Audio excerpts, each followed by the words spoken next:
որ դեպքերում է փոխհատուցվում դատական ծախսը։ Ողջույն, ես փաստաբան Տիգրան Գրիգորյանն եմ։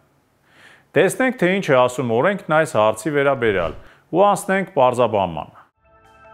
Հայաստանի Հանրապետության քաղաքացիական դատավարության օրենսգիրք հոդված 109։ Գործին մասնակցող անձը, որի դեմ կայացվել է եզրափակիչ դատական ակտ, կրում է Հայաստանի Հանրապետության կողմից վկաներին, փորձագետներին, մասնագետներին եւ թարգմանիչներին վճարված գումարների հատուցման պարտականությունը, ինչպես նաեւ դատարանի եւ գործին մասնակցող անձանց կրած դատական ծախսերի հատուցման պարտականությունն այնքանով, որքանով դրանք անհրաժեշտ են եղել դատական պաշտպանության իրավունքի արդյունավետ իրականացման համար։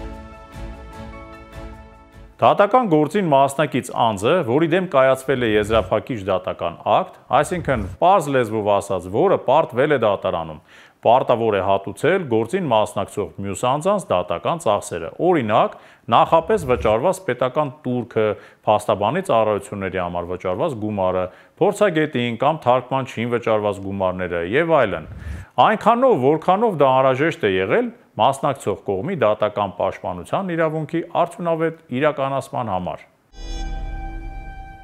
Կարճ ասած, պարտվող կողմը պետք է փոխհատուցի հաղթող կողմի դատական ծախսերը։ Կողմերից մեկի պահանջը բավարարելու դեպքում դատավորը պարտավոր է անդրադառնալ կատարված ծախսերին։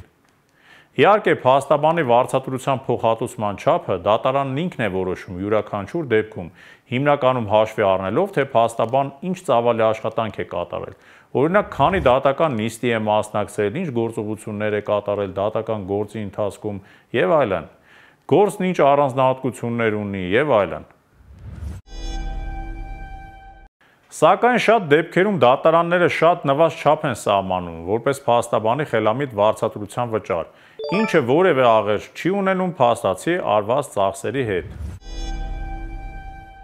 Գործի դիր օրենքը՝ դու ունես իրավունք։